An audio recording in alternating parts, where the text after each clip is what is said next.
দর্শক, এশিয়া পোস্টের news room থেকে আপনাদের সবাইকে স্বাগত জানাচ্ছি। আমি শফিকুল ইসলাম সবুজ। এরই মধ্যে নিশ্চয়ই আপনারা ডিজিটাল প্ল্যাটফর্মে জেনেছেন যে বাংলাদেশের সাবেক আইজিপি বেনজির আহমেদ গেল জুন মাসের 10 তারিখ থেকে 12 তারিখের মধ্যে বলা হচ্ছে তিনি দুবাইয়ে গ্রেফতার হয়েছেন। তিনি ঠিক 2 দিন আগে অর্থাৎ গত বৃহস্পতিবারে 30 জুলাই তিনি দুবাইয়ের আদালত থেকে মুক্ত হয়েছেন এবং তার দুই দিন আগে 27 জুলাই তিনি জামিন পেয়েছেন দুবাইয়ের আদালত থেকে। এশিয়া পোস্টকে বেনজির আহমেদ ওভার ফোনে নিশ্চিত করেছেন তিনি এখন মুক্ত অবস্থায় রয়েছেন। এর আগে তার বিরুদ্ধে একাধিক অভিযোগ ছিল। 5 আগস্টের আগেই তিনি বাংলাদেশ ত্যাগ করেন। বিশেষ করে 2024 সালের নির্বাচনের পরপরই তার বিরুদ্ধে অবৈধ সম্পদ অর্জনের অভিযোগ ওঠে। তার প্রেক্ষিতে তিনি বলা চলে এক প্রকার গোপনেই বাংলাদেশ ত্যাগ করে দেশের বাইরে অবস্থান করেন।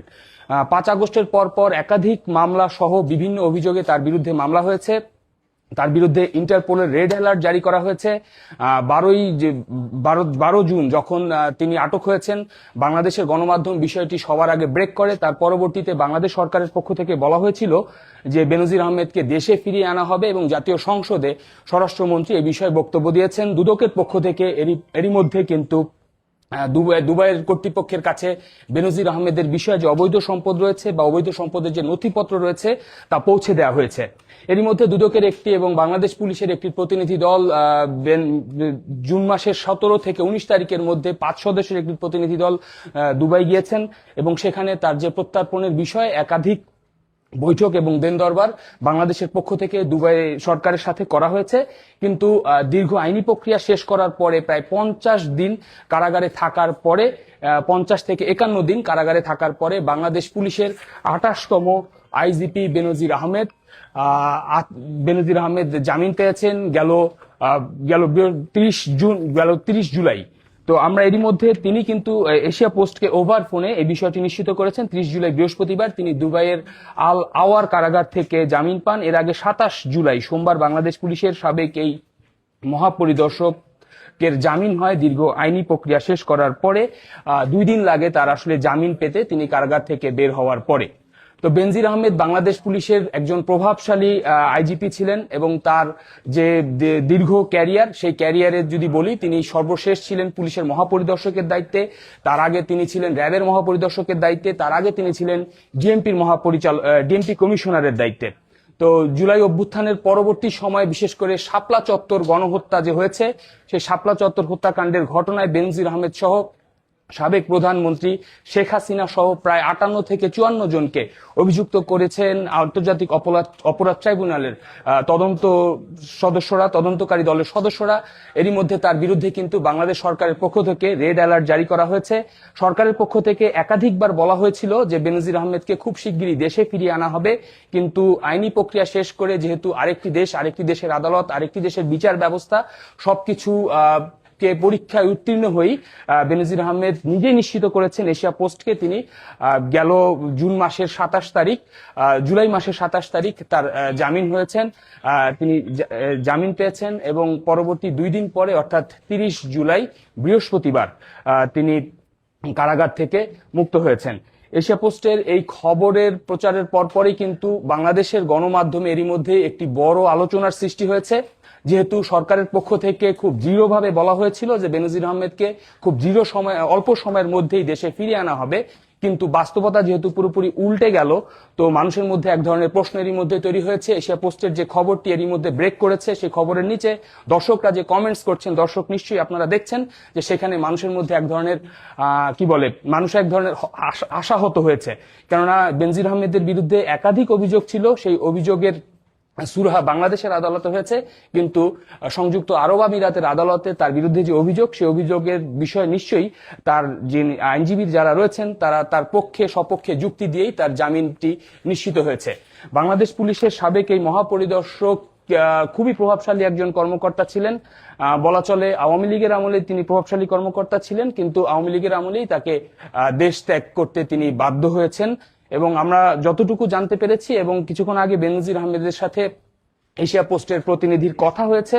তিনি নিশ্চিত করেছেন পরিবার সহ দুবাইতে অবস্থান করছেন, তার যেহেতু সন্তান সহ তার পরিবাররা সেখানে রয়েছেন। তো সব মিলে বেনজির আহমেদের পরবর্তী তাকে দেশে ফিরিয়ে আনার যে আইনি প্রক্রিয়া এবং ইন্টারপোলে তার বিরুদ্ধে যে রেড অ্যালার্ট রয়েছে, সেই রেড অ্যালার্টটি কিভাবে বাস্তবায়ন করবে, বাংলাদেশ সরকারের পরবর্তী পদক্ষেপ কি হবে, তা নিশ্চয়ই সরকারের পক্ষ থেকে জানানো হবে। যেহেতু জাতীয় সংসদে রাষ্ট্রের স্বরাষ্ট্রমন্ত্রী এ বিষয়ে ঘোষণা দিয়েছিলেন, নিশ্চয়ই আজকে গণমাধ্যম সহ নিশ্চয়ই তার কাছে গণমাধ্যমের কর্মীরা প্রশ্ন রাখবেন যে পরবর্তী সরকারের পদক্ষেপ কি হবে। এবং দুদকের পক্ষ থেকেও কিন্তু বেনজির আহমেদের যে অবৈধ সম্পদ পাওয়া গেছে, যদি আমি ভুল না করি সম্ভবত 143 কোটি টাকার অবৈধ সম্পদ বেনজির আহমেদের দুদক দেশের গোপালগঞ্জ সহ ঢাকা এবং ঢাকার আশপাশের বিভিন্ন জায়গায় তার অবৈধ সম্পদের খোঁজ পেয়েছে এবং সেই কাগজপত্রও কিন্তু নথিপত্র দুদকের পক্ষ থেকে সংযুক্ত আরব আমিরাত বা দুবাইয়ের যে আদালত রয়েছে, দুবাইয়ের যে কর্তৃপক্ষ, সেখানে পাঠানো হয়েছে। বাংলাদেশ পুলিশের সাবেক এই মহাপরিদর্শকের বিষয়ে যদি আপনাদেরকে একটু জানিয়ে রাখি, তার এই ঘটনা পরম্পরায় আমরা যদি বলি, বেনজির আহমেদ যেহেতু জুলাই মাসের 30 জুলাই দুবাইয়ের কারাগার থেকে জামিন পেয়েছেন, 27 জুলাই তিনি তার জামিন আবেদন মঞ্জুর হয় এবং আদালত থেকে জামিন হয়। মুক্ত হতে আরো তার 2 দিন সময় লাগে।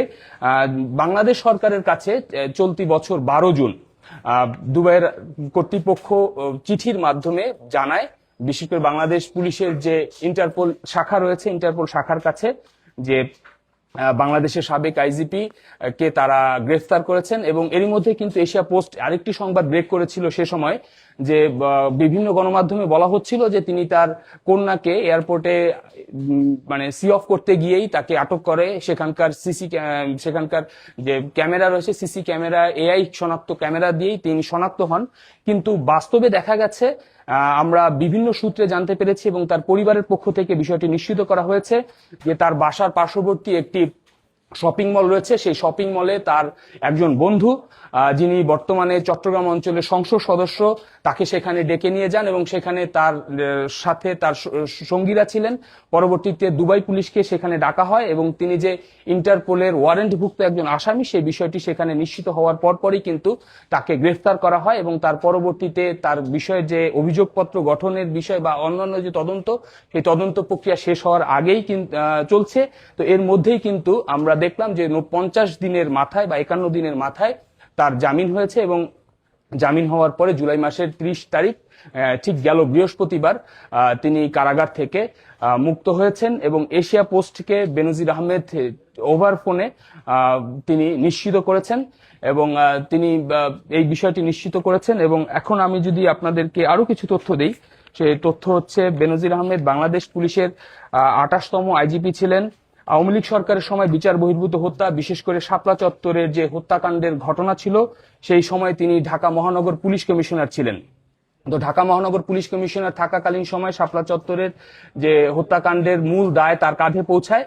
তো সে কারণে আন্তর্জাতিক অপরাধ ট্রাইব্যুনাল থেকে যে তদন্ত করা হয়েছে, সেখানে তদন্তকারী দল যে তথ্য খুঁজে পেয়েছে, সেই তথ্য অনুযায়ী বেনজির আহমেদ সহ সাবেক প্রধানমন্ত্রী শেখ হাসিনা সহ আরো 54 জনকে সেই মামলায় অভিযুক্ত করা হয়েছে। এবং তার এছাড়া দুদকের যে মামলা রয়েছে, তার অবৈধ সম্পদ অর্জনের মামলা, সেই অবৈধ সম্পদ অর্জনের মামলা সহ নানা ইস্যুতে তার বিরুদ্ধে বাংলাদেশ সরকারের পক্ষ থেকে ইন্টারপোলের কাছে আবেদন করা হয়েছিল। সেই আবেদনের প্রেক্ষিতেই কিন্তু তিনি এখন বলা চলে কাগজে কলমে আন্তর্জাতিকভাবে একজন ওয়ারেন্টভুক্ত আসামি। কিন্তু দুবাইয়ের আদালতে 50 দিনের প্রায় আইনি লড়াই শেষ করার পরে তিনি কিন্তু জামিনে মুক্ত হয়েছেন এবং ওভার ফোনে তিনি এশিয়া পোস্টকে নিশ্চিত করেছেন। এইমাত্র যারা এশিয়া পোস্টের এই লাইভ দেখছেন, এশিয়া পোস্টের ফেসবুক, ইউটিউব চ্যানেলে, তাদেরকে আবারও জানিয়ে রাখি, দর্শক, বাংলাদেশ পুলিশের সাবেক আইজিপি, 28তম পুলিশ প্রধান বেনজির আহমেদ 2024 সালে, যিনি 5 আগস্টের আগেই অবৈধ সম্পদ অর্জন সহ নানা অভিযোগে দেশ ত্যাগ করেছিলেন, তিনি দুবাইয়ে গ্রেফতার হয়েছিলেন ঠিক জুন মাসের 12 থেকে 10 তারিখের মধ্যে। 50 থেকে 51 দিন কারাগারে থাকার পরে তিনি জামিনে মুক্ত হয়েছেন, ইন্টারপোলের ওয়ারেন্টভুক্ত একজন আসামি এবং এশিয়া পোস্টকে তিনি এ তথ্য নিশ্চিত করেছেন।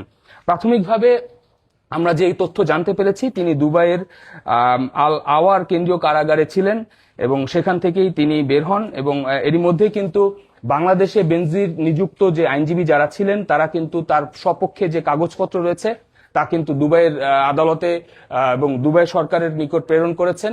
এবং এরই মধ্যে দুদক সহ ইন্টারপোল বাংলাদেশ পুলিশের একটি তদন্ত দল দুদকে গেছেন জুন মাসের 17 থেকে 19 তারিখের মধ্যে। আমাদের কাছে যে তথ্য রয়েছে 5 সদস্যের একটি প্রতিনিধি দল গেছে এবং সবশেষ তার মামলার যে পরবর্তী পদক্ষেপ এবং পরবর্তী আইনি প্রক্রিয়া কি হবে নিশ্চয়ই বাংলাদেশ সরকারের পক্ষ থেকে এই বিষয়ে স্পষ্ট করা হবে। এবং দুবাইয়ে যে বাংলাদেশের নিযুক্ত হাইকমিশনার রয়েছে এবং সেখানে যে বাংলাদেশের দূতাবাস রয়েছে সেই দূতাবাস থেকে নিশ্চয়ই সেখানে স্থানীয় গণমাধ্যমকে বিষয়টি নিশ্চিত করবে, কিংবা বাংলাদেশ পররাষ্ট্র মন্ত্রণালয় এই বিষয়ে নতুন কোনো বিজ্ঞপ্তি বা নতুন কোনো বিবৃতি দিবেন যে আসলে পরবর্তী পদক্ষেপ কি হবে। তো বেনজির আহমেদের বিষয়ে আর নতুন তথ্য যখনই দর্শক আসবে আমরা আপনাদের জানিয়ে দেওয়ার চেষ্টা করব। এশিয়া পোস্টের নিউজ রুম থেকে এই ছিল ব্রেকিং নিউজ। বেনজির আহমেদ দুবাইয়ের কারাগার থেকে মুক্ত হয়েছেন। নিশ্চয়ই নতুন কোনো খবর আসলে আপনাদের জানাবো। আমাদের সাথে থাকার জন্য ধন্যবাদ সবাইকে।